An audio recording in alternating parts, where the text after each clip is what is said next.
ಪರಿಶುದ್ಧ ನಾಮಕ್ಕೆ ಸ್ತೋತ್ರವಾಗಲಿ. ಎಲ್ಲರೂ ಕೂಡ ಜನಸ್ವತೆ ಮೂಲ ಅಂತ ಕಲ್ತಿದ್ದೀರಲ್ವ? ಇನ್ಮೇಲೆ ಕನಿಷ್ಠ ತಿಂಗಳು ಒಂದು ವಚನ ಆದರೂ ನಾವು ಸರಿಯಾಗಿ ಕಲ್ತ್ಕೊಳ್ಳುವಾಗ, ಹೊಸ ವರ್ಷಕ್ಕೆ ನಾವು ರಾತ್ರಿ ಪ್ರಾರ್ಥನೆ ಮಾಡುವಾಗ ನೀವು ಹೇಳಬೇಕು. ಇಲ್ಲಿ ವಚನ ಫಸ್ಟ್ ನೀವು ಹೇಳ್ಬೇಕು, ಆಮೇಲೆ ನಮ್ಮನ್ನು ಕರಿಬೇಕು ಆಯ್ತಾ? ಇಲ್ಲಿ ಆರಾಧನೆ ನಡೆಸೋದು. ಸೊ ಇಲ್ಲಿ ಹೊಸ ವರ್ಷದಲ್ಲಿ ನಾವು ರಾತ್ರಿ ಪ್ರಾರ್ಥನೆ ಮಾಡುವಾಗ ಈ ವಚನಗಳನ್ನು ಕೇಳೋಣ. ಯಾರು ಜಾಸ್ತಿ ವಚನಗಳನ್ನು ಹೇಳ್ತಾರೋ ನೋಡೋಣ ಸಮಯದಲ್ಲಿ. ಅಲ್ಲೂಯ್ಯ. ಮತ್ತು ವಚನಗಳನ್ನು ನಾವು ಕಂಠಪಾಠ ಮಾಡಿ ನಮ್ಮ ಮನಸ್ಸಲ್ಲಿ ಇಟ್ಕೊಳ್ಳೋದು ತುಂಬ ಮುಖ್ಯ ಅಲ್ವಾ? ಎಲ್ಲ ಮನುಷ್ಯರ ಮತ್ತು ಸೈತಾನ ಕೊಡುವಂಥ ಅನೇಕ ಆಲೋಚನೆ ನಮ್ಮ ಮನಸ್ಸಲ್ಲಿ ತುಂಬಿರುತ್ತೆ. ದೇವರ ವಾಕ್ಯಕ್ಕೆ ನಮ್ಮ ಮೆದುಳಲ್ಲಿ ಜಾಗ ಇರಲ್ಲ. ಒಂದು ವಾಕ್ಯ ಹೇಳಿ ಅಂದರೆ ಬರಲ್ಲ. ಯಾಕಂದರೆ ಎಲ್ಲ ಲೋಕದ ವಾಕ್ಯಗಳು, ಲೋಕದ ಮಾತುಗಳೇ ತುಂಬಿರುತ್ತೆ. ದೇವರ ಮಾತು ಒಂದೂ ನೆನಪಿರಲ್ಲ. ಲೋಕದ ಮಾತುಗಳೆಲ್ಲ ಕಿತ್ತಾಗಿಬಿಟ್ಟಿದ ಮೇಲೆ ಯಾರು ಮಾತಿರ್ಬೇಕು? ದೇವರ ಮಾತನ್ನು ಬರ್ಕೋಬೇಕು. ಆಮೇಲೆ ಆಮೇಲೆ ಆಮೇಲೆ ದೇವರ ನಮ್ಮ ಸ್ತೋತ್ರವಾಗಲಿ. ಸೊ ಕಳೆದ ವಾರ ನಾವು ನೋಡಿದಂಥ ವಾಕ್ಯ ಏನಂತ? ನಿತ್ಯ ಜೀವ ಯಾರಲ್ಲಿದೆ? ಕೇವಲ ಕ್ರಿಸ್ತನಲ್ಲಿ ಮಾತ್ರನೇ ಎಂಬುದಾಗಿ ನೋಡಿದ್ವಿ. ಶುಕ್ರವಾರ ಲಕ್ಷ್ಮಮ್ಮ ಅವ್ರ ಮನೆಯಲ್ಲಿ ಕೂಡ ಪ್ರಾರ್ಥನೆ ಇತ್ತು. ಯೇಸು ಕ್ರಿಸ್ತನಲ್ಲಿ ಮಾತ್ರನೇ ಕೊಡಲಿಕ್ಕೆ ಮಾಡಲಿಕ್ಕೆ ಆಗುವಂತಹ ಕಾರ್ಯಗಳು, ಒಂದು 5 ಕಾರ್ಯಗಳ ಬಗ್ಗೆ ನಾನು ಅಲ್ಲಿ ಕೂಡ ಮಾತನಾಡಿದೆ. ಅಂದರೆ ಕ್ರಿಸ್ತನು ಮಾತ್ರನೇ ನಿತ್ಯ ಜೀವ ಕೊಡ್ತಾನೆ, ಕ್ರಿಸ್ತನು ಮಾತ್ರನೇ ತೀರ್ಪು ಕೊಡ್ತಾನೆ, ಕ್ರಿಸ್ತನು ಮಾತ್ರನೇ ಸತ್ತವರನ್ನ ಬದಲಿಸ್ತಾನೆ, ಕ್ರಿಸ್ತನು ಮಾತ್ರನೇ ಆತನು ಈ ಲೋಕದಲ್ಲಿ ಬರೋದು ಮಾತ್ರವಲ್ಲ, ಸ್ವಯಂ ಜೀವಿತನಾಗಿದ್ದಾನೆ. ಆತನನ್ನು ಯಾರು ಸೃಷ್ಟಿ ಮಾಡಿಲ್ಲ, ಆತನೇ ಸೃಷ್ಟಿಕರ್ತನಾಗಿದ್ದಾನೆ ಅಂತ ಹೇಳಿ ತಂದೆ ಏನೆಲ್ಲ ಮಾಡ್ತಾರೋ ಅದನ್ನು ಮಗನಾದ ಯೇಸು ಕ್ರಿಸ್ತನು ಕೂಡ ಮಾಡ್ತಾರೆ ಎಂಬುದಾಗಿ ನಾವು ನೋಡಿದ್ವಿ. ಕೇಳುವಂಥ ವಾಕ್ಯಗಳು, ಈ ಸತ್ಯ ವಾಕ್ಯಗಳನ್ನು ನಮ್ಮ ಹೃದಯಗಳಲ್ಲಿ ಇಟ್ಕೋಬೇಕು. ಆಮೇಲೆ ಯಾರೇ ನಮ್ಮ ಕೇಳೋದು ಕೂಡ ಯೇಸುವನ್ನು ಯಾಕೆ ನಾವು ನಂಬಿದ್ದೀವಿ ಅಂತ ಹೇಳಿದ್ರೆ ಅವ್ರ ಹತ್ರ ಹೇಳೋದಕ್ಕೆ ನಮ್ಮ ಹತ್ರ ವಾಕ್ಯಗಳಿರಬೇಕು. ಆಮೇಲೆ ನಾವು ಮತಾಂತರಾಗಿದ್ದೀವಿ ಅಥವಾ ಜಾತಿ ಕೇಳಿದ್ದೀವಿ, ಇನ್ನೊಂದು ಮತ್ತೊಂದು, ನಮ್ಮ ದೇವರಿಲ್ವಾ, ನಮ್ಮ ಜಾತಿ ಇಲ್ವಾ ಅಂತ ಅವ್ರು ಕೇಳಬಹುದು, ಸಾಧಾರಣವಾಗಿ ಹೇಳೋ ಮಾತುಗಳು. ಆದರೆ ಇದೆಲ್ಲ ಬಿಟ್ಟು ನಾವು ಯೇಸುವನ್ನು ನಂಬಿ ಬಂದಿದ್ದೀವಿ ಅಂತ ಏನೇ ಬಂದಿದ್ವಿ ಅಲ್ಲಿ ಇಲ್ದಿರೋದು ಇಲ್ಲಿ ಇರಬೇಕು. ಅಲ್ಲೇ ಅರ್ಥ ಆಗ್ತಿದೆ? ಅಲ್ಲಿ ಇಲ್ದಿರೋದು ಸಭೆಯಲ್ಲಿ ಇರಬೇಕು. ಎಲ್ಲೂ ಇಲ್ದಿರೋದು ಇಲ್ಲಿ ಇರೋದಕ್ಕೆ ಇಲ್ಲಿ ನಾವು ಬರ್ತಿದ್ದೀವಿ. ಅದೇನು ಅಂತ ಹೇಳಿ ನಾವು ಸರಿಯಾಗಿ ಅರ್ಥ ಮಾಡ್ಕೋಬೇಕು. ಅದು ಯೇಸು ಕ್ರಿಸ್ತನು ಮಾತ್ರ. ಆಮೇಲೆ ಯಾಕಂದ್ರೆ ಆ ಯೇಸು ಕ್ರಿಸ್ತನಲ್ಲೇ ನಮಗೆ ಸ್ವಸ್ಥತೆ, ಆ ಯೇಸು ಕ್ರಿಸ್ತನಲ್ಲಿ ನಮಗೆ ನಿತ್ಯ ಜೀವ, ಆ ಯೇಸು ಕ್ರಿಸ್ತನಲ್ಲಿ ನಮಗೆ ರಕ್ಷಣೆ, ಆ ಯೇಸು ಕ್ರಿಸ್ತನಲ್ಲಿ ನಮಗೆ ಪಾಪ ಕ್ಷಮಾಪಣೆ, ಆ ಯೇಸು ಕ್ರಿಸ್ತನ ಮೂಲಕ ನಾವು ಪರಲೋಕಕ್ಕೆ ಹೋಗಬೇಕಾಗೋದು. ಬೇರೆ ಯಾವ ದಾರಿನೂ ಇಲ್ಲ. ಈ ತರ ಇರುವಾಗ ಮತ್ತೆ ಯೇಸುನ ಬಿಟ್ಟು ನಾವು ಎಲ್ಲಿಗೆ ಹೋಗೋಣ? ಅರ್ಥ ಆಗ್ತಿದೆ ನಿಮಗೆ? ಇವತ್ತಿನ ವಾಕ್ಯದಲ್ಲಿ ಅದೇ ಯೋಹಾನ ಸುವಾರ್ತೆ 6ನೇ ಅಧ್ಯಾಯದಲ್ಲಿ 66ರಿಂದ 71 ವಚನ ತನಕ ಓದ್ಕೊಂಡ್ವಿ. ಅದರಲ್ಲಿ 67, 68 ಓದುವಾಗ ಯೇಸು ಇದನ್ನು ನೋಡಿ, ಅಂದ್ರೆ 66ರಿಂದ ಓದೋಣ. ಅಂದಿನಿಂದ ಆತನ ಶಿಷ್ಯರಲ್ಲಿ ಅನೇಕರು ಹಿಂಜರಿದು ಆತನ ಕೂಡ ಸಂಚಾರ ಮಾಡುವುದನ್ನು ಬಿಟ್ಟರು ಅಂತ ಇದೆ. ಏನಂತ ಇದೆ? ಯೇಸುವಿನ ಹಿಂದೆ ಬರೋದು ಬಿಟ್ಬಿಟ್ರಂತೆ. ಅದ್ಭುತಗಳು ಮಾಡಿದಾಗ, ಸ್ವಸ್ಥತೆಗಳು ಮಾಡಿದಾಗ ಗುಂಪು ಗುಂಪಾಗಿ ಬರ್ತಿದ್ರು ಜನ. ಆದ್ರೆ ನಾನೇ ಜೀವ ಕೊಡುವ ರೊಟ್ಟಿ ಅಂತ 6ನೇ 1ರಿಂದ ನಾವು ಓದುವಾಗ ಯೇಸು ಹೇಳೋದು, ನಾನೇ ಜೀವ ಕೊಡುವ ರೊಟ್ಟಿ, ನಾನೇ ರೊಟ್ಟಿ, ನನ್ನ ರಕ್ತವೇ ದ್ರಾಕ್ಷರಸ, ನನ್ನನ್ನು ತಿಂದು ನನ್ನನ್ನು ಕುಡಿಯೋರೇ ನಿತ್ಯ ಜೀವವನ್ನು ಹೊಂದುತ್ತಾರೆ ಅಂತ ಹೇಳುವಾಗ ಇದನ್ನೆಲ್ಲ ಅವ್ರು ಅರ್ಥ ಮಾಡ್ಕೊಳ್ಳೋಕೆ ಸಾಧ್ಯ ಆಗಲಿಲ್ಲ. ಇವರೇನಿದು, ಇವರ ದೇಹನ ತಿನ್ನಬೇಕು, ಇವರು ರಕ್ತವನ್ನು ಕುಡಿಬೇಕು ಅಂತಿದಾರಲ್ಲ ಅಂತ ಹೇಳಿ ದೇವರ ವಾಕ್ಯಗಳನ್ನು ಸರಿಯಾಗಿ ಅರ್ಥ ಮಾಡ್ಕೊಳ್ಳದೆ, ಸುವಾರ್ತೆಯನ್ನು ಅರ್ಥ ಮಾಡ್ಕೊಳ್ಳದೆ ಏನ್ ಮಾಡಿದ್ರಂತೆ? ಅವರು ಯೇಸುವಿನ ಹಿಂದೆ ಬರೋದನ್ನು ಬಿಟ್ಬಿಟ್ರಂತೆ. ಇವತ್ತು ಯಾರಾದ್ರೂ ಯೇಸುವಿನ ಹಿಂದೆ ಬರೋದು ಬಿಡ್ತಿದಾರಂದ್ರೆ ಅವರು ಯೇಸುವನ್ನ ಸರಿಯಾಗಿ ಅರ್ಥ ಮಾಡ್ಕೊಳ್ತಿಲ್ಲ ಅಂತ ಅರ್ಥ. ಯೇಸುವನ್ನ ಸರಿಯಾಗಿ ಅರ್ಥ ಮಾಡ್ಕೊಳ್ಳೋರು ಯಾವತ್ತೂ ಯೇಸುವನ್ನ ಬಿಡೋದು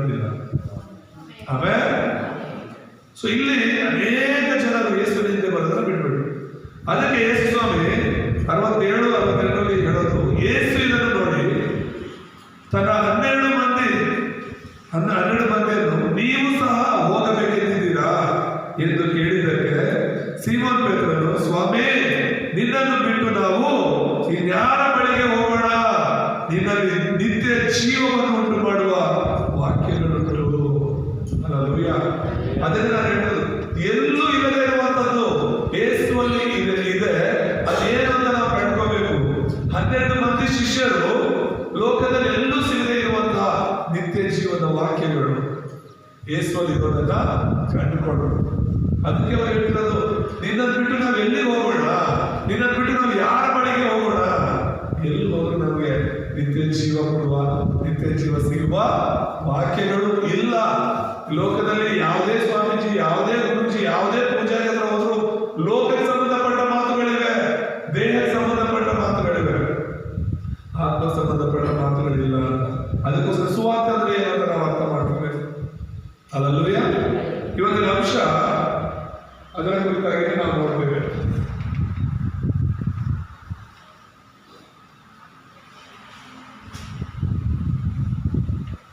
ಸುವಾರ್ತೆ ಎಂಬುದಾಗಿ ಯೋಹಾನ ಸುವಾರ್ತೆ 6ನೇ ಅಧ್ಯಾಯ 66ರಿಂದ 71 ತನಕ ನಾವು ನೋಡ್ತೀವಿ. ಈಗಾಗಲೇ ಅದರ ಬಗ್ಗೆ ನಾವು ನೋಡಿದ್ವಿ. ಪರಿಚಯದಲ್ಲಿ ಸುವಾರ್ತೆ ಕುರಿತು ನಾವು 3 ವಿಷಯಗಳನ್ನ ನೋಡುವಾಗ, ಸುವಾರ್ತೆಯ ವಿವರ,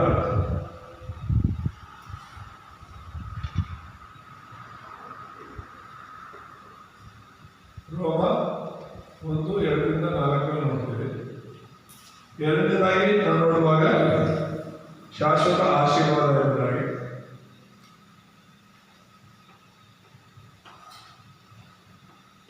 ಸುವಾರ್ತೆ ಅದು ಶಾಶ್ವತವಾದ ಆಶೀರ್ವಾದ. ರೋಮಪುರ 16:25-27 ತನಕ ನಾವು ನೋಡಬಹುದು. ಮೂರನೇದಾಗಿ ಮೂಲ ಸಂದೇಶ ಎಂಬುದಾಗಿ.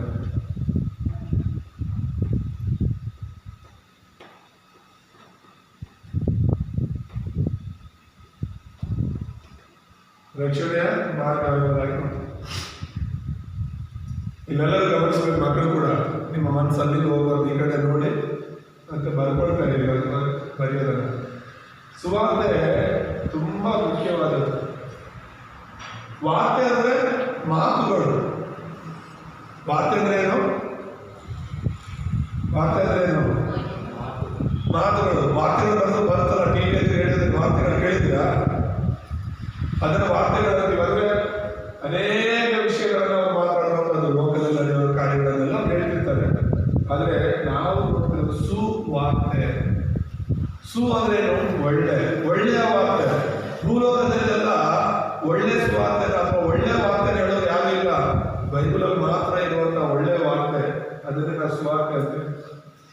ಏನಕ್ಕೆ ಅದನ್ನ ಯೇಸು ಸ್ವಾಮಿಯ ಕುರಿತಾದ ಜೀವನವನ್ನ, ರಕ್ಷಣೆ ಮಾಡ್ತಾರೆ ನಾವು ಯಾಕೆ ಸುವಾರ್ತೆ ಅಂತೀವಿ ಅಂತ ಹೇಳಿದ್ರೆ, ಭೂಲೋಕದಲ್ಲಿರುವಂತ ಎಲ್ಲ ಧರ್ಮಗಳು ದೇವರನ್ನು ಹುಡುಕ್ತಾ ಇದ್ದಾರೆ.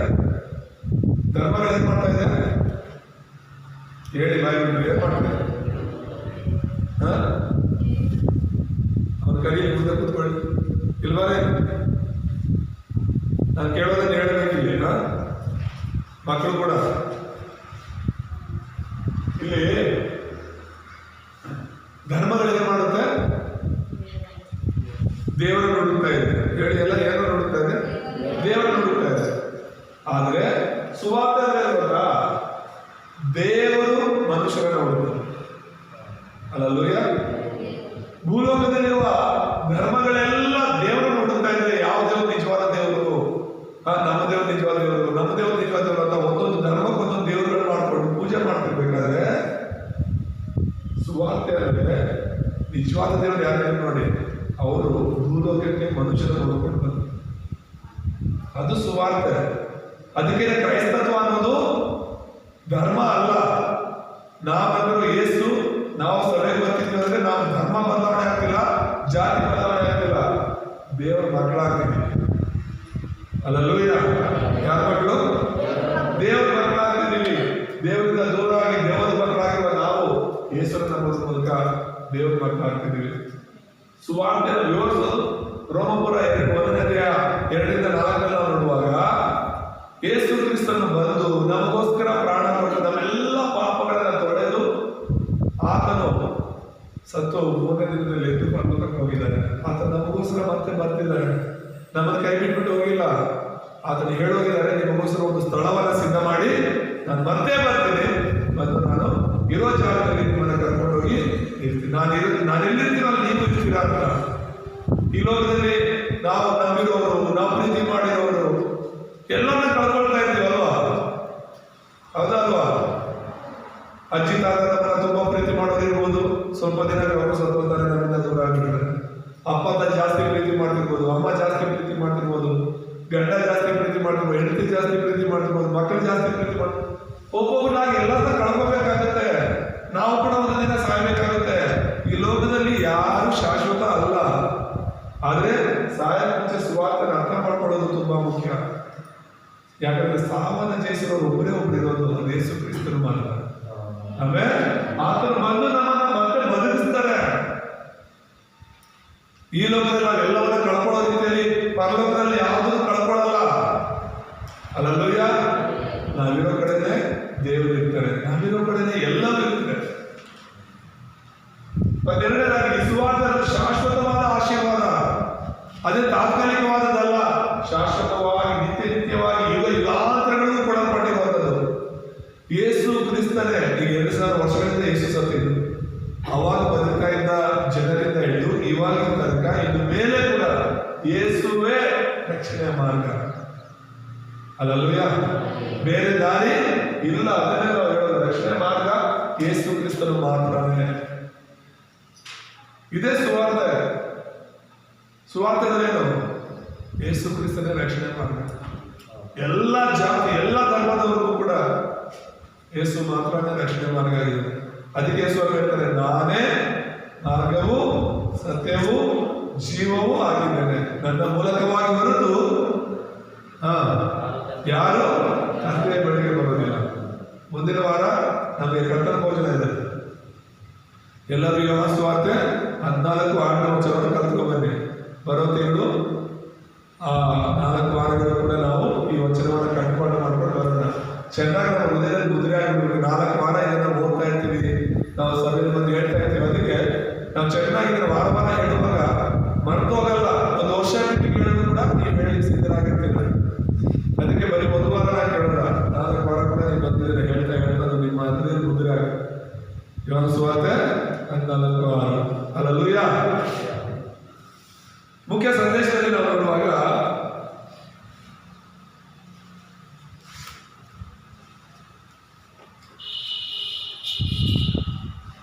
ಮೊದಲನೇದಾಗಿ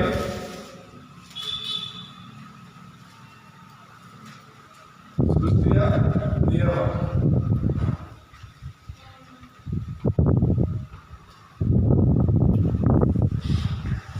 ಸೃಷ್ಟಿಯ ನಿಯಮ ಏನಿದು? ಸೃಷ್ಟಿಯ ನಿಯಮ ಜೊತೆ ಹೇಳಿ, ದೇವರು ಸೃಷ್ಟಿ ಮಾಡಿರುವಂಥದ್ದು ಈ ಒಂದು ನಿಯಮದ ಜೊತೆಗೆ ಎಂಬುದಾಗಿ.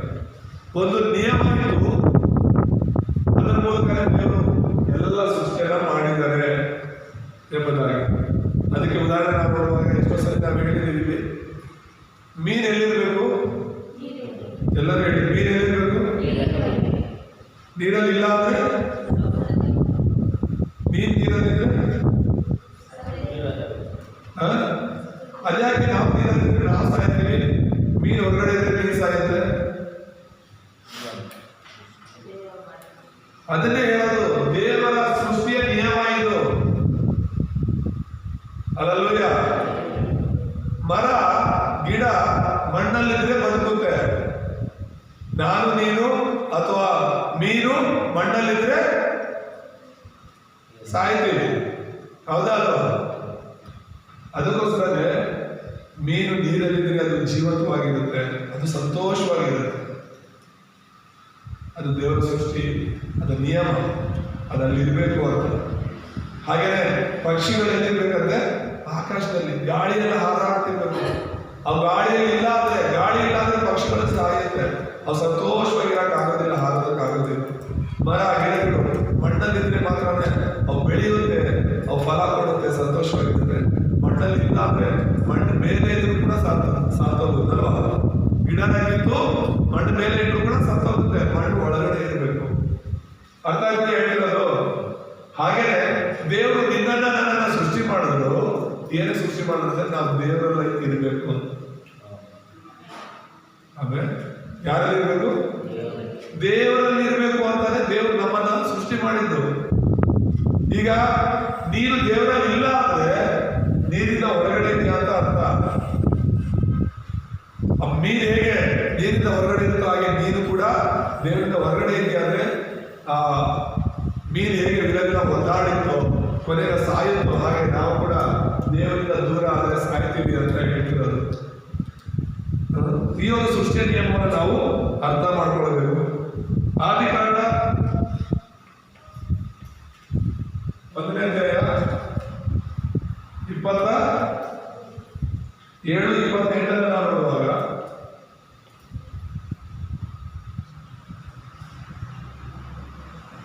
ದೇವರ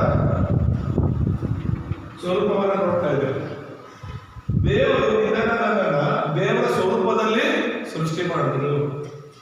ಆಮೇಲೆ ಮತ್ತೆ ಅವನು 2 ಕೊರಿಂಥ 4ನೇ ಅಧ್ಯಾಯ 4ನೇ ವಚನದಲ್ಲಿ ನಾವು ನೋಡುವಾಗಲೂ ಕೂಡ ಆ ದೇವರ ಸ್ವರೂಪ ಯಾರು ಅಂದ್ರೆ ಯೇಸು ಕ್ರಿಸ್ತನಾಗಿದ್ದಾರೆ. ಯಾರಾಗಿದ್ದಾರೆ? ಯೇಸು ಕ್ರಿಸ್ತನಾಗಿದ್ದಾರೆ ಎಂಬುದಾಗಿ ನಾವು ನೋಡ್ತೇವೆ. ದೇವರು ನಮ್ಮನ್ನ ಹಾಗೆ ಸೃಷ್ಟಿ ಮಾಡಿದ್ರು. ಮತ್ತೆ 2ನೇದಾಗಿ ನಾವು ನೋಡುವಾಗ ಆದಿಕಾಂಡ 2ನೇ ಅಧ್ಯಾಯ 7ನೇ ವಚನದಲ್ಲಿ ಆತನು ನಮಗೆ ಏನ್ ಕೊಟ್ಟರು? ಜೀವಶ್ವಾಸ. ಏನ್ ಕೊಟ್ಟರು? ಜೀವಶ್ವಾಸವನ್ನು ಕೊಟ್ಟರು ಎಂಬುದಾಗಿ ನಾವು ನೋಡ್ತೇವೆ. ಮೊನ್ನೆ ಮಾತಾಡಿದೆ ಪ್ರಾಣ ಆತ್ಮ ಶರೀರಗಳ ಬಗ್ಗೆ ನಾನು ದೇವರ ವಾಕ್ಯವನ್ನು ಹೇಳಿದ್ದೆ. ದೇವರ ಸ್ವರೂಪ ಅಂದ್ರೆ ನಮ್ಮಲ್ಲಿರುವ ಆತ್ಮ, ಜೀವಶ್ವಾಸ ಅಂದ್ರೆ ನಮ್ಮಲ್ಲಿರುವ ಪ್ರಾಣ. ಮತ್ತೆ ಆದಿಕಾಂಡ 3:19 ನೋಡಿದ್ರೆ ಮಣ್ಣು ಅದು ದೇಹ ಎಂಬುದಾಗಿ ನಾವು ನೋಡ್ತೇವೆ. ದೇವರು ನಿನ್ನನ್ನ ಪ್ರಾಣ ಆತ್ಮ ಶರೀರದೊಂದಿಗೆ ಸೃಷ್ಟಿ ಮಾಡಿ ತನ್ನ ಸ್ವರೂಪವನ್ನು ನಮಗೆ ನಾವು ಬದುಕುವ ಪ್ರಾಣಿಗಳ ಅಲ್ಲೂಯ ಅಲ್ಲೂಯ. ಏನಕ್ಕೆ ದೇವರು ತನ್ನ ಸ್ವಂತ ಸ್ವರೂಪದಲ್ಲಿ ಸೃಷ್ಟಿ ಮಾಡೋದು ಅಂದ್ರೆ ಆತನ ಜೊತೆ ಇರೋದು. ಪ್ರಾಣಿ ಪಕ್ಷಿಗಳನ್ನ ದೇವರಂತ ಪೂಜೆ ಮಾಡ್ತೀವಲ್ಲ, ಖಂಡಿತ ಯಾವ ಪ್ರಾಣಿ ಕೂಡ ದೇವರಾಗಲಿಕ್ಕೆ ಸಾಧ್ಯ ಇಲ್ಲ. ಯಾವ ಪಕ್ಷಿ ಕೂಡ ಹಾವಾಗಿರಲಿ, ಅದು ದನ, ಕರು, ಹಸು, ಕಾಗೆ, ಯಾವುದೇ ಪ್ರಾಣಿ ಆಗಿರಲಿ ಅದು ದೇವರಾಗಲಿಕ್ಕೆ ಸಾಧ್ಯ ಇಲ್ಲ. ಅದ್ರ ಪಾಡಿಗೆ ದೇವರು ಸೃಷ್ಟಿ ಮಾಡಿರೋದು. ಊಟ ಕೊಟ್ಟರೆ ತಿನ್ನುತ್ತೆ, ದುಡ್ಡು ಕೊಟ್ಟರೆ ತಿನ್ನುತ್ತೆ, ಇಲ್ಲಾಂದ್ರೆ ಹೋಗುತ್ತೆ ಅಷ್ಟೇ. ಅದಕ್ಕೊಂದು ಮಾತು ಬರಲ್ಲ, ಅದು ಏನು ಮಾಡ್ಲಿಕ್ಕೆ ಆಗಲ್ಲ. ಅದು ಅಂಥದ್ರಲ್ಲಿ ನಾವು ಅದನ್ನ ದೇವರನ್ನ ಪೂಜೆ ಮಾಡೋದು ಹೇಗೆ? ಯಾವ ಪ್ರಾಣಿಗಳನ್ನ ಪೂಜೆ ಮಾಡೋ ಅವಶ್ಯಕತೆ ಇಲ್ಲ. ಅವುಗಳಲ್ಲಿ ದೇಹ ಮತ್ತು ಪ್ರಾಣ ಮಾತ್ರ ಇರುತ್ತೆ, ಅವುಗಳಲ್ಲಿ ಆತ್ಮ ಇರಲ್ಲ. ನಿನ್ನಲ್ಲಿ ನನ್ನಲ್ಲಿ ದೇವರು ಆತ್ಮ ಕೊಟ್ಟಿರೋದು. ನಾವೇ ಎಲ್ಲರಿಗಿಂತ ದೊಡ್ಡವರು. ಅಲ್ಲೂಯ. ಈ ಭೂಲೋಕದಲ್ಲಿ ನಾವೇ ದೊಡ್ಡವರು. ದೇವರು ನಮಗೋಸ್ಕರ ಈ ಭೂಲೋಕವನ್ನ ಮಾಡಿದ್ದು, ಪ್ರಾಣಿ ಪಕ್ಷಿಗಳಿಗೋಸ್ಕರ ಅಲ್ಲ. ಅರ್ಥ ಆಗ್ತಿದೆ ನಿಮಗೆ? ಸೂರ್ಯ, ಚಂದ್ರ, ನಕ್ಷತ್ರಗಳು, ಆಕಾಶ, ಭೂಮಿ, ಸಮುದ್ರ, ಗಾಳಿ, ನೀರು, ಬೆಳಕು ಪ್ರತಿಯೊಂದನ್ನು ಕೂಡ ನಮ್ಮ ಕಡೆ ಕಾಣುವಂತ ನಾವು ಅನುಭವಿಸ್ತಿರುವಂತ ಎಲ್ಲವನ್ನು ದೇವರು ನಿರ್ಮಿಸ್ತಾನೆ ಸೃಷ್ಟಿ ಮಾಡಿ. ನಾವೇನ್ ಮಾಡ್ತೀವಿ? ದೇವರು ಮರಗಿಡಗಳನ್ನ ನಮಗೋಸ್ಕರ ಮಾಡಿದ್ದಾರೆ, ನಾವು ಅದನ್ನ ದೇವರು ಮಾಡ್ಕೊಂಡು ಪೂಜೆ ಮಾಡ್ತೀವಿ. ಮಣ್ಣನ್ನ ದೇವರು ನಮಗೋಸ್ಕರ ಮಾಡಿದ್ದಾರೆ, ಮಣ್ಣನ್ನ ದೇವರು ಮಾಡ್ಕೊಂಡು ಭೂಮಿನ ಪೂಜೆ ಮಾಡ್ತೀವಿ. ಮಳೆ ನಮಗೋಸ್ಕರ ಕೊಡ್ತಾರೆ, ಆ ಮಳೆನೇ ದೇವರು ಮಾಡಿ ಮಳೆನ ಪೂಜೆ ಮಾಡ್ತೀವಿ. ಸೂರ್ಯ ಚಂದ್ರ ನಮಗೋಸ್ಕರ ಕೊಟ್ಟಿದ್ದಾರೆ, ಅದನ್ನೇ ನಾವು ಬೆಳಗ್ಗೆ ಎದ್ದ ಪೂಜೆ ಮಾಡ್ತೀವಿ. ಅವೆಲ್ಲವೂ ನಮಗೋಸ್ಕರ ದೇವರು ಸೃಷ್ಟಿ ಮಾಡಿದ್ದಾರೆ, ನಮ್ಮನ್ನ ದೇವರಿಗೋಸ್ಕರ ಸೃಷ್ಟಿ ಮಾಡಿದ್ದಾರೆ. ಅಲ್ಲೂಯ. ಹಾಗೆ ದೇವರ ಜೊತೆ ನಾವು ಇರಬೇಕು ಅಂತ ದೇವರು ಮಾಡಿದರೆ ಇದು ಸೃಷ್ಟಿಯ ಒಂದು ನಿಯಮ. ಹಾಗಾಗಿ ನಾವು ಯೇಸು ಕ್ರಿಸ್ತನಲ್ಲಿ ಇರಬೇಕು ಅಂತ ಹೇಳ್ತಿರೋದು. ಎರಡನೇದಾಗಿ ಉದ್ದೇಶ, ಏನೇ ದೇವರು ಸೃಷ್ಟಿ ಮಾಡಬೇಕಾಗಿದೆ ನಮಗೆ?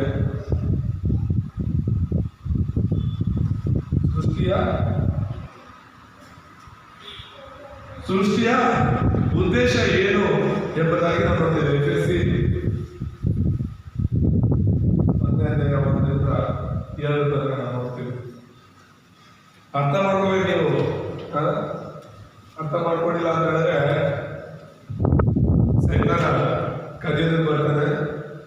ಏನ ಕರ್ಕೊಂಡು ಹೋಗ್ತಾನೆ ಅವನು? ದೇವರ ವಾಕ್ಯವನ್ನು ಕರ್ಕೊಂಡು ಹೋಗ್ತಾನೆ. ಏನ್ ಕರ್ಕೊಂಡು ಹೋಗ್ತಾನೆ? ವಾಕ್ಯಗಳನ್ನ ಕರ್ಕೊಂಡು ಹೋಗ್ತಾನೆ.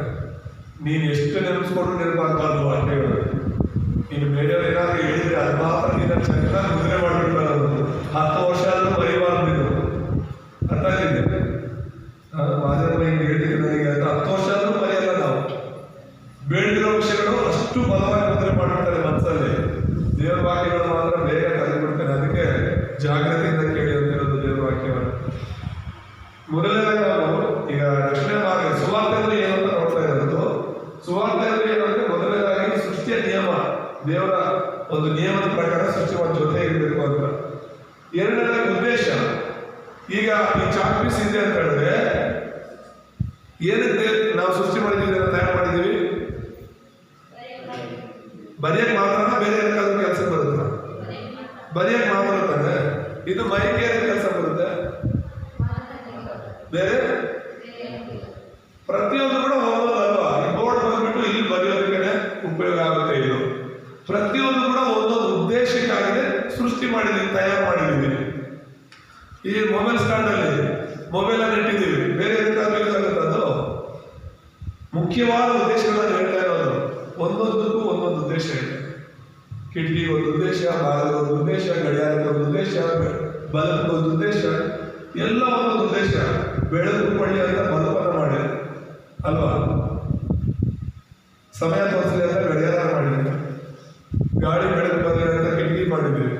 ನಾವು ಊರು ಬರಲಿ ಅಂತ ಬಾಗಿಲು ಮಾಡಿದ್ವಿ. ಪ್ರತಿಯೊಂದು ಕೂಡ ಒಂದು ಉದ್ದೇಶ ಇದೆ. ಆದ್ರೆ ನಿನ್ನನ್ನ ದೇವರು ಏನು ಸೃಷ್ಟಿ ಮಾಡಿದ್ರು ಅದು ತಿಳ್ಕೋಬೇಕಲ್ವ ನೀವು? ನಿನ್ನನ್ನ ದೇವರು ಯಾರು ಸೃಷ್ಟಿ ಮಾಡಿದ್ರಿಲ್ಲ? ದೇವರು ಏನಕ್ಕೆ ಸೃಷ್ಟಿ ಮಾಡಿದ್ರು? ಆಯ್ತು, ಅಯ್ಯೋ ನಮ್ಮನ್ನ ದೇವರ ಸೃಷ್ಟಿ ಮಾಡಿದ್ರು ಅಂತ ಎಲ್ಲರಿಗೂ ಗೊತ್ತು, ಎಲ್ಲರೂ ನಂಬರ್ ಅನ್ಕೊಳ್ಳಿ.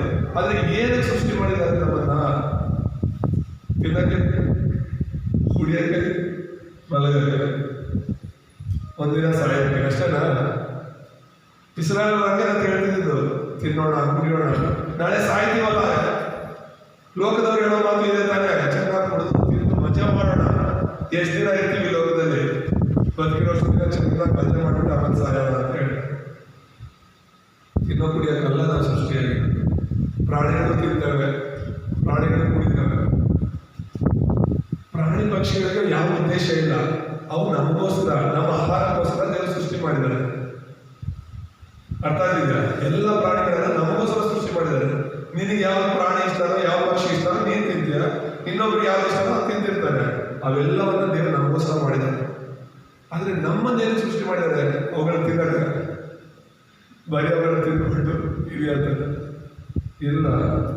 ಆ ಉದ್ದೇಶವನ್ನು ನಾವು ಅರ್ಥ ಮಾಡ್ಕೊಳ್ಬೇಕು. ಅಲ್ಲೂಯ್ಯ, ದೇವರು ನನ್ನನ್ನು ಸೃಷ್ಟಿ ಮಾಡಿರೋದು ಆತನನ್ನ ಆರಾಧಿಸಿಕೋಸ್ಕರ. ಒಂದಿರದೇ ವಿಷಯಗಳನ್ನು ನಾನು ಹೇಳ್ತಿದ್ದೀನಿ. ನಾನು ಕಳಿಸೋ ವಿಷಯದಲ್ಲಿ 4 ಇದೆ, ಆದರೆ 2 ಮುಖ್ಯವಾದ 2-3 ವಿಷಯಗಳನ್ನು ನಾವು ನೋಡೋಣ. ಯೆಶಾಯ 43:21. ಯೆಶಾಯ 43:21 ಏನು ದೇವರು ನಮ್ಮನ್ನು ಸೃಷ್ಟಿ ಮಾಡಿದ್ದಾರೆ? ದೇವರನ್ನು ಆರಾಧಿಸಲು ಸೃಷ್ಟಿ ಮಾಡಿದ್ದಾರೆ. ಆಮೇಲೆ ಮತ್ತೆ ಯೆಶಾಯ 43:7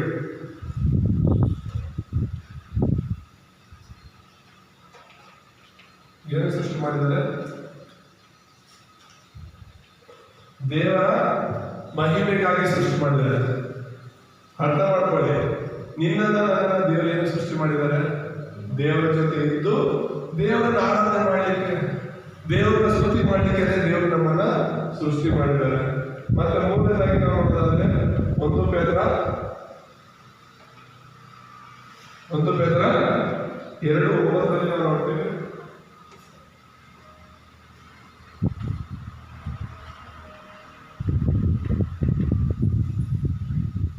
ಬೆಳಕನ್ನ ಪ್ರಕಾಶಿಸಲಿಕ್ಕೆ ದೇವರು ನಮ್ಮನ್ನು ಸೃಷ್ಟಿ ಮಾಡಿದ್ದಾರೆ. ಏನ ಬೆಳಕು ಬಂದ್ರೆ? ಸುವಾರ್ತೆ, ಸತ್ಯವಾಕ್ಯಗಳು, ಸತ್ಯ ದೇವರಾದ ಯೇಸುವಿನ ಬಗ್ಗೆ ಇನ್ನೊಬ್ಬರಿಗೆ ಹೇಳೋದಕ್ಕಾಗಿ ನಮ್ಮನ್ನು ಸೃಷ್ಟಿ ಮಾಡಿದ್ದಾರೆ ಅಂತ ಹೇಳಿ ನಾವು ನೋಡ್ತೇವೆ. ಆಮೇಲೆ ಈಗ ಹೇಳಿ, ದೇವರು ನಮ್ಮನ್ನು ಯಾಕೆ ಸೃಷ್ಟಿ ಮಾಡಿದ್ದಾರೆ? ಯೋಶ್ವ, ಏನು ಸೃಷ್ಟಿ ಮಾಡಿದ್ದಾರೆ ದೇವರು? ಹೇಳಿ ಅಲ್ಲ, ನಿನ್ನ ದೇವರೇನು ಸೃಷ್ಟಿ ಮಾಡಿದ್ರು? ದೇವರ ಆರಾಧನೆ ಮಾಡಲಿಕ್ಕೆ ಮತ್ತು ದೇವರ ಮಹಿಮೆಗಾಗಿ ಅಲ್ಲೂಯ್ಯ. ಮತ್ತೆ ಕೊನೆಯದಾಗಿ ದೇವರ ಬೆಳಕನ್ನು ಪ್ರಕಾಶಿಸಲು, ದೇವರ ಮಹಿಮೆಯನ್ನು ತಿಳಿಯಪಡಿಸಲು, ದೇವರು ಎಂಥವರು ಅಂತ ಇನ್ನೊಬ್ಬರಿಗೆ ತಿಳಿಯಪಡಿಸಲು ದೇವರು ನಮ್ಮನ್ನ ಸೃಷ್ಟಿ ಮಾಡಿಲ್ಲ ಎಂಬುದಾಗಿ ನೋಡಿ. ಮೂರನೇದಾಗಿ ನಾವು ನೋಡುವಾಗ ಸೈತಾನ ಇರೋದನ್ನು ನಾವು ನೋಡ್ತೇವೆ.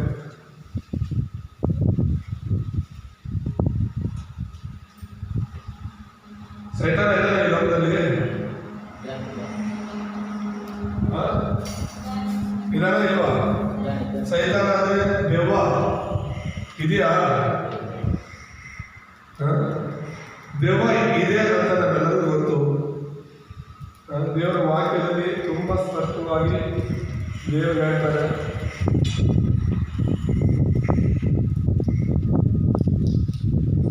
ಆ ದೆವ್ವವನ್ನ ಪ್ರಕಟಣೆಯಲ್ಲಿ 12:1-9 ಪುರಾತನ ಸರ್ಪ ಎಂಬುದಾಗಿ ಕರೆಯಲ್ಪಡುವುದನ್ನು ನಾವು ನೋಡ್ತೇವೆ. ಎರಡನೇದಾಗಿ ಯೆಹೆಜ್ಕೇಲ 28ನೇ ಅಧ್ಯಾಯ 14-19 ನಾವು ನೋಡುವಾಗ ಕೆರೂಬಿ ಎಂಬುದಾಗಿ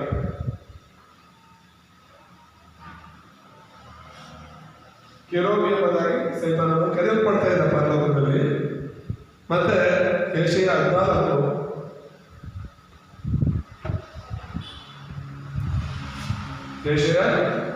12-20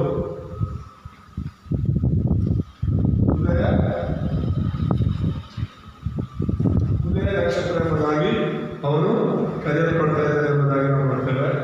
ಮತ್ತೆ ಕೊನೆಯದಾಗಿ ಆ ಸೈತಾನ ಈ ಲೋಕದಲ್ಲಿ ಬಂದದ್ದು ಯೋಹಾನ 10:10 ನಾವು ನೋಡಿದ್ರೆ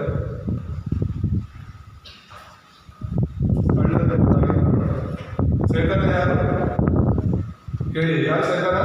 ಕಳ್ಳ, ಪುರಾತನ ಸರ್ಪವನು. ಪುರಾತನ ಸರ್ಪ ಆ ಸರ್ಪದ ರೂಪದಲ್ಲಿ ಏದೇನ್ ತೋಟದಲ್ಲಿ ಬಂದು ಆದಾಮ ಅವರನ್ನ ವಂಚಿಸಿದವನು, ದೇವರಿಂದ ಅವರನ್ನ ದೂರ ಮಾಡಿದ. ಅವರ ಪರಲೋಕದಲ್ಲಿದ್ದವನು, ಉದಯ ನಕ್ಷತ್ರ ಎಂಬುದಾಗಿ ಕರೆಯಲ್ಪಟ್ಟವನು, ದೇವರ ದೂತನಾಗಿದ್ದವನು, ದೇವರನ್ನ ಅವನು ಆರಾಧನೆ ಮಾಡ್ತಿದ್ದ, ದೇವರನ್ನ ಅವನು ಮಹಿಮೆಪಡಿಸ್ತಾ ಇದ್ದ.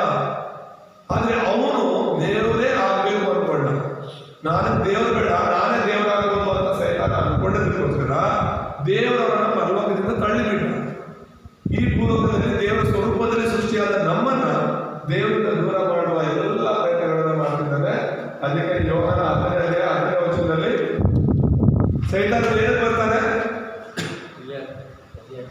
ಕದ್ದುಕೊಳ್ಳುವುದಕ್ಕೂ, ಕುಯ್ಯುವುದಕ್ಕೂ, ಹಾಳು ಮಾಡುವುದಕ್ಕೂ ಬರ್ತಾರೆ ಅಂತ ಹೇಳ್ಬಿಟ್ಟು ವಾಕ್ಯದಲ್ಲಿ ನೋಡಿದೆ.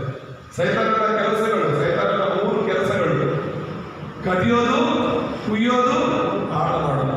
ಅಂದ್ರೆ ನಮ್ಮ ಜೀವಿತಗಳನ್ನ ನಾಶ ಮಾಡೋದು. ಇವನು ಕಳ್ಳ ಕುರುಬನೆಂಬುದಾಗಿ ದೇವರು ಹೇಳ್ತಾರೆ. ಯೇಸುಸ್ವಾಮಿ ಹೇಳೋದು, ನಾನೇ ಒಳ್ಳೆ ಕುರುಬ. ಒಳ್ಳೆ ಕುರುಬ ಕುರಿಗಳಿಗೋಸ್ಕರ ಜೀವ ಕೊಡ್ತಾನೆ. ಅದೇ ಕಳ್ಳನೇನ್ ಮಾಡ್ತಾನೆ? ಜೀವ ತೆಗಿತಾನೆ. ಹೌದಲ್ವಾ? ಯೇಸು ಒಳ್ಳೆ ಕುರುಬನಾಗಿ ಲೋಕದಲ್ಲಿ ಬಂದು ನಿನಗೋಸ್ಕರ ನನಗೋಸ್ಕರ ಪ್ರಾಣ ಕೊಟ್ಟಿದ್ದಾರೆ. ಆದ್ರೆ ಲೋಕದಲ್ಲಿ ಜನರು ಏನ್ ಮಾಡ್ತಿದ್ದಾರೆ? ತಮ್ಮ ಮಕ್ಕಳಿಗೆ ಹೋಗ್ಬಿಟ್ಟು ಬಲಿ ಕೊಡ್ತಾ ಇದ್ದಾರೆ ದೇವರುಗಳಿಗೆ. ಕೇಳಿಸ್ಕೊಂಡಿದ್ದೀರಾ? ಚಿಕ್ಕ ಚಿಕ್ಕ ಮಕ್ಕಳಿಗೆ ಬಲಿ ಕೊಡ್ತಾರ, ಕೇಳಿದ್ದೀರಾ? ಕೇಳಿಲ್ವಾ? ಎಲ್ಲೋ ದೇವರುಗಳಿಗೆ ಹೋಗ್ಬಿಟ್ಟು ಬಲಿ ಕೊಡ್ತಾರೆ ಅವ್ರ ಮಕ್ಕಳನ್ನ. ಬೈಬಲಲ್ಲಿ ಕೂಡ ಬರೆಯಲ್ಪಟ್ಟಿದ್ದಾರೆ. ಒಂದು ಮನೆ ಕಟ್ಟುವಾಗಲೋ, ಒಂದು ಏನಾದರೂ ಒಂದು ಕೋಟೆ ಕಟ್ಟುವಾಗಲೋ ಬಲಿ ಕೇಳುತ್ತೆ ಅಂತ ಹೇಳ್ಬಿಟ್ಟು ಸ್ವಂತ ಮಕ್ಕಳನ್ನ ಬಲಿ ಕೊಟ್ಟಿರೋದು ಎಷ್ಟೋ ಕಡೆ ಬರೆಯಲ್ಪಟ್ಟಿದೆ. ಜನರು ಈಗಲೂ ಕೂಡ ಎಲ್ಲೋ ನಿಧಿ ಸಿಗುತ್ತಂದ್ರೆ ಯಾವುದೋ ಒಂದು ಮಗನ ಕಿಡ್ನಾಪ್ ಮಾಡ್ಕೊಂಡು ಹೋಗಿ ಬಲಿ ಕೊಡ್ತಿದ್ದಾರೆ. ಯಾರು ಸಿಗ್ಲಾದ್ರೆ ಸ್ವಂತ ಮಕ್ಕಳನ್ನೇ ಬಲಿ ಕೊಡ್ತಾರೆ. ಯಾಕಂದ್ರೆ ಅವರಿಗೆ ಹಣ ಬೇಕು, ಆ ನಿಧಿ ಬೇಕು. ಆ ನಿಧಿನ ಕಾಯ್ದಿರುವಂತ ಆ ಸೈತಾನನು ಬಲಿ ಕೇಳ್ತಾನೆ. ಅದಕ್ಕೋಸ್ಕರ ಯಾವ್ದಾದ್ರು ಒಂದು ನರಬಲಿ ಕೇಳ್ತಾನೆ ಅಂತ ಯಾವ್ದಾದ್ರು ಒಬ್ಬ ಮಾಂತ್ರಿಕರೋ ಪೂಜಾರಿಗಳು ಹೇಳ್ಬಿಟ್ರೆ, ಪ್ರಾಣಿ ಬಲಿ ಕೊಡೋದು ಕೇಳುತ್ತೆ ಅಂತ ಹೇಳಿದ್ರೆ ತಗೊಂಡೋಗಿ ಬಲಿ ಕೊಡ್ತಾರೆ ಪ್ರಾಣಿಗಳನ್ನ. ಅದ್ರ ನರಬಲಿ ಕೇಳ್ತಾ ಇದೆ ಅಂತ ಹೇಳಿದಾಗ ಈ ತರ ಯಾವ್ದಾದ್ರು ಒಂದು ಪಾಪನ ಎತ್ಕೊಂಡು ಹೋಗೋದು, ಅಲ್ಲಿ ಬಲಿ ಕೊಡೋದು ಮಾಡ್ತಾರೆ. ಸೈತಾನನ ಕೆಲಸನೇ ಕದಿಯೋದು, ಕುಯ್ಯೋದು, ಹಾಳು ಮಾಡೋದು. ಲೋಕದಲ್ಲಿರುವ ಜನರನ್ನೆಲ್ಲ ಅವನು ಕದ್ದುಕೊಂಡು ದೇವರಿಂದ ಹೋಗಿದ್ದಾನೆ. ಮತ್ತೆ ಅವನ ನಾಶನದ ಮಾರ್ಗದಲ್ಲಿ ನಡೆಸ್ತಾ ಇದ್ದಾರೆ. ಇವನು ಸೈತಾನ ಈಗಲೂ ಇದ್ದಾನೆ, ಈಗಲೂ ಅವನು ಕೆಲಸ ಮಾಡ್ತಾ ಇದ್ದಾನೆ. 1 ಪೇತ್ರ 5:8 ನಾವು ನೋಡುವಾಗ ಸೈತಾನನು ಗರ್ಜಿಸೋ ಸಿಂಹದ ರೂಪದಲ್ಲಿ ಯಾರ ನೋಡಲಿ ಅಂತ ಹುಡುಕ್ತಾ ತಿರುಗ್ತಾ ಇದ್ದಾನೆ. 4ನೇದಾಗಿ ನಾವು ನೋಡುವಾಗ ಒಡಂಬಡಿಕೆಯನ್ನು ಕಳೆದುಕೊಂಡ ಮನುಷ್ಯ ಎಂಬುದಾಗಿ ನೋಡುವ.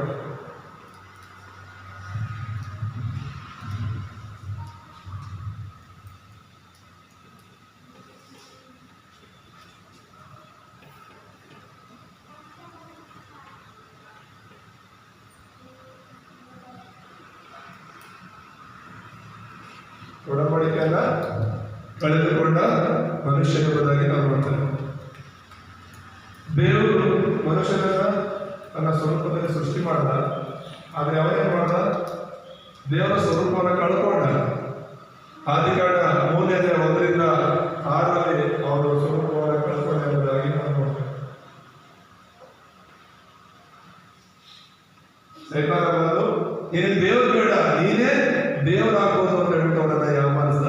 ಅದರ ಮೂಲಕ ಮನುಷ್ಯರೆಲ್ಲರೂ ಕೂಡ ಪಾಪಿಗಳಾಗಿರುವುದಾಗಿ ನೋಡ್ತೇವೆ.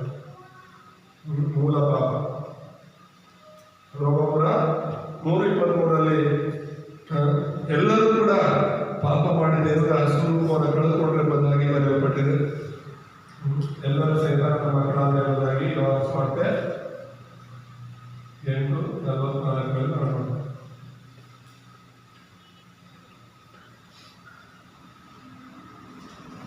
ಎಲ್ಲರೂ ಕೂಡ ಸೈತಾನನ ಮಕ್ಕಳಾಗಿ ಮಾರ್ಪಟ್ಟಿರುವುದಾಗಿ 8:44 ದೇವರ ಒಂದು ಒಡಂಬಡಿಕೆಯನ್ನು ಕಳ್ಕೊಳ್ಬೇಕು. ದೇವರು ಹೇಳಿದ್ದು ನಾವು ದೇವರ ಜೊತೆ ಇರಬೇಕು ಅಂತ, ನಾವು ಬದುಕಬೇಕು ಸಂತೋಷವಾಗಿ ಅಂದ್ರೆ ದೇವರ ಜೊತೆ ಇರಬೇಕು. ಆದ್ರೆ ಸೈತಾನನ ಬಂದು ಏನ್ ಮಾಡ್ದ? ನಮ್ಮನ್ನು ದೇವರಿಂದ ದೂರ ಮಾಡ್ದ. ಅದಕ್ಕೆ ಈಗ ಒಂದು ಸತ್ಯವೇದದ ಒಂದು ಪ್ರಾಮುಖ್ಯತೆ ಮರುಸ್ಥಾಪನೆಯ ಕುರಿತು ನಾವು ನೋಡೋಣ.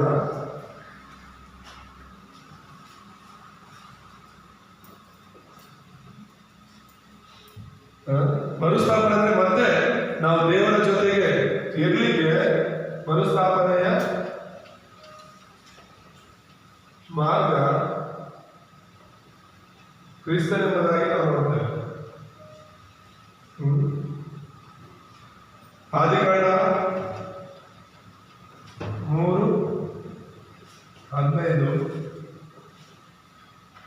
ಸ್ತ್ರೀ ಸಂತಾನ,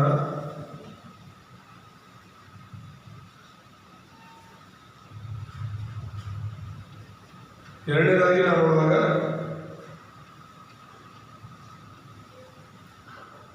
ವಿಮೋಚನೆಕಾಂಡ 3:18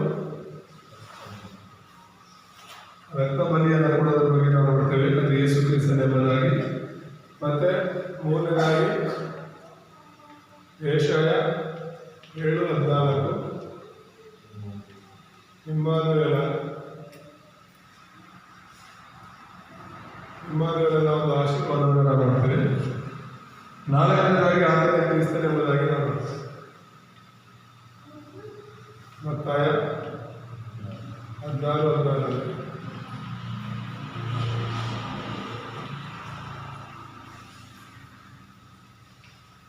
ಇದನ್ನು ನಾವು ಅರ್ಥ ಮಾಡ್ಕೋಬೇಕು.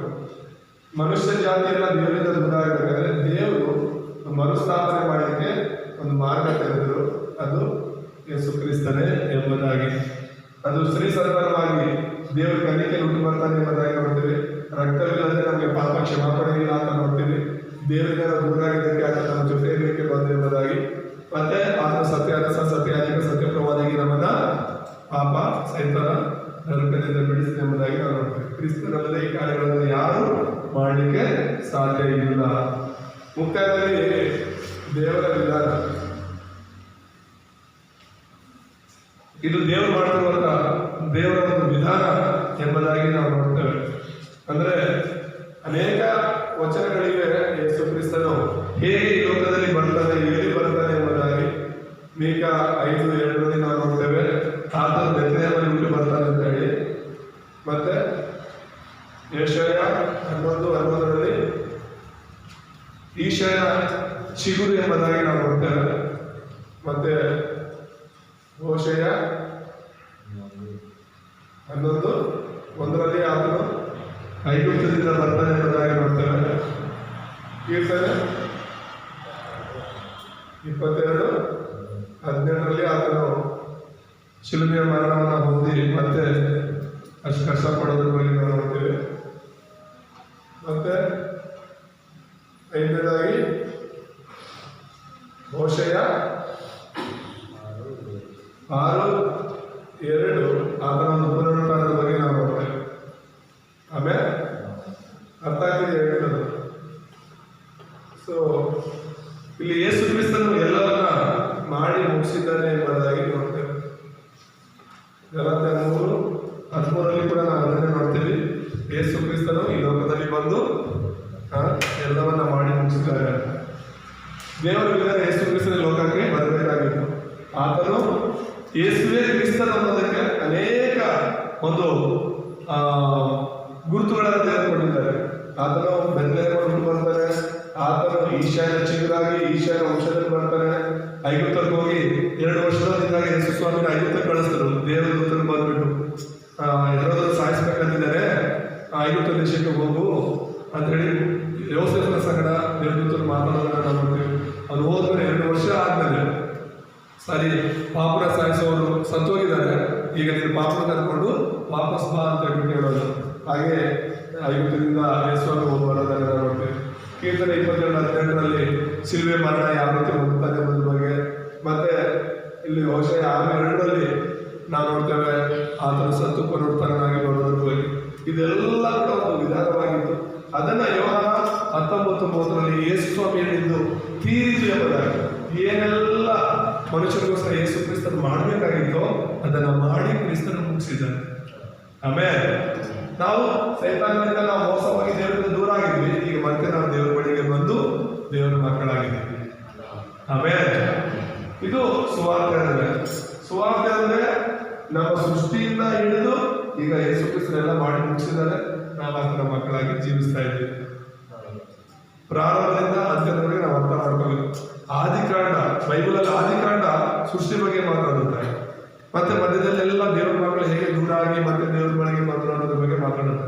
ಪ್ರಕಟಣೆ ಯೇಸುವನ್ನು ಬಂದು ನಮ್ಮನ್ನ ಕರ್ಕೊಂಡೋಗಿ ಅವನ ಜೊತೆ ನಿಲ್ಲಿಸ್ಕೊಳ್ಳೋದು, ಸ್ವರ್ಗ ಲೋಕದಲ್ಲಿ ಪರಲೋಕದಲ್ಲಿ ನಾವಿರೋದ್ರ ಬಗ್ಗೆ ಮಾತಾಡುತ್ತೆ. ಆದಿಕಾಂಡ ಪ್ರಾರಂಭದ ಬಗ್ಗೆ ಮಾತಾಡಿದ್ರೆ ಪ್ರಕಟಣೆ ಅಂತ್ಯದ ಬಗ್ಗೆ ಮಾತನಾಡುತ್ತೆ. ಈಗ ನಾವು ಅಂತ್ಯದ ಸಮೀಪದಲ್ಲಿದ್ದೇವೆ. ಈ ಸುವಾರ್ತೆನ ಲೋಕದ ಎಲ್ಲ ಕಡೆ ಸಾಧನೆ ಮಾತ್ರನೇ ಕ್ರಿಸ್ತನು ಬರುತ್ತಾನೆ. ಹಲ್ಲೆಲೂಯಾ. ಅಂತ್ಯ ಅನ್ನೋದು 2000 ವರ್ಷಗಳಾಯಿತು, ಈಗ ಅಂತ್ಯ ಆಯಿತು. 3,000 ವರ್ಷಗಳಾಗ್ತಾ ಇದೆ. ಬೇಗ ಯೇಸು ಬರ್ತಾರೆ, ಈಗ ಇಲ್ಲಿದ್ದಾನೆ ಅಲ್ಲಿದ್ದಾನೆ ಅಂತ ಜನ ಮಾತಾಡ್ತಾರೆ. ಯೇಸು ಬೇಗ ಬರ್ತಾರೆ. ನೀನು ನಾನು ಆತರ ಪಡೋದೇನು ಬೇಕಾಗಿಲ್ಲ. ಒಂದು ವೇಳೆ ಯೇಸು ಬರೋದು ತಡ ಆಗ್ತಿರೋದು ಒಂದೇ ಒಂದು ಕಾರಣಕ್ಕೆ, ಏನಕ್ಕಂದ್ರೆ ಸುವಾರ್ತೆ ತಲುಪುತ್ತೆ. ಸುವಾರ್ತೆ ಸಾಲಪಡ್ತಿಲ್ಲ ಇನ್ನು ಅನೇಕ ಕಡೆ. ಹಾಗಾಗಿ ಯೇಸು ತಡ ಮಾಡ್ತಿದ್ದಾರೆ. ದೇವರು ಇನ್ನೂ ಹೆಚ್ಚಿನ ಸಮಯ ಕೊಡ್ತಿದ್ದಾರೆ. ಇಲ್ಲಾಂದ್ರೆ ಯಾವಾಗಲೂ ಬಂದ್ಬಿಡೋರು ಇಷ್ಟೊತ್ತಿಗೆ. ಯೇಸು ಬೇಗ ಬರಬೇಕು, ನಾವು ಯೇಸುನ ಬೇಗ ನೋಡಬೇಕು, ಯೇಸುನ ಬೇಗ ಭೇಟಿ ಆಗಬೇಕು ಅಂದ್ರೆ ನಾವೇನ್ ಮಾಡ್ಬೇಕು? ಹಲ್ಲೆಲೂಯಾ. ಅವ್ರ ನಂತರ ಬಿಡ್ತಾರೋ ಸುವಾರ್ತೆ ಸಾಲ ಅವನನ್ನ ಬಲವಂತವಾಗಿ ತಂದು ಕೂರಿಸೋದು ಬೇಕಾಗಿಲ್ಲ. ಯೇಸು ಯಾರು, ಅವ್ರು ಯಾರು ಅವರ ಸೃಷ್ಟಿಕರ್ತ ಅನ್ನೋದನ್ನ ಅವ್ರು ಸರಿಯಾಗಿ ತಿಳಿಯಪಡಿಸಿದ್ರೆ ಸಾಕು. ನಂಬೋದು ಬಿಡೋದು ಅವ್ರು ಬಿಡೋಣ. ಆಮೇಲೆ ಈ ವಾಕ್ಯದಿಂದ ದೇವರು ನಮ್ಮನ್ನು ಆಶೀರ್ವಾದ ಮಾಡಿ ಈ ಸುವಾರ್ತೆ ನಾವು ಸರಿಯಾಗಿ ಅರ್ಥ ಮಾಡ್ಕೊಂಡು ಮನಸ್ಸಲ್ಲಿ ಇಟ್ಕೊಳ್ಳೋಣ, ಪ್ರಾರ್ಥನೆ ಮಾಡ್ಕೊಳ್ಳೋಣ. ನಮ್ಮನ್ನು ಬಹಳವಾಗಿ ಪ್ರೀತಿಸುವಂತ ನಮ್ಮ ತಂದೆಯಾದ ದೇವರೇ, ನಿಮ್ಮ ಪಕ್ಷದ ನಾವು ಸ್ತೋತ್ರವಾಗಲಿ.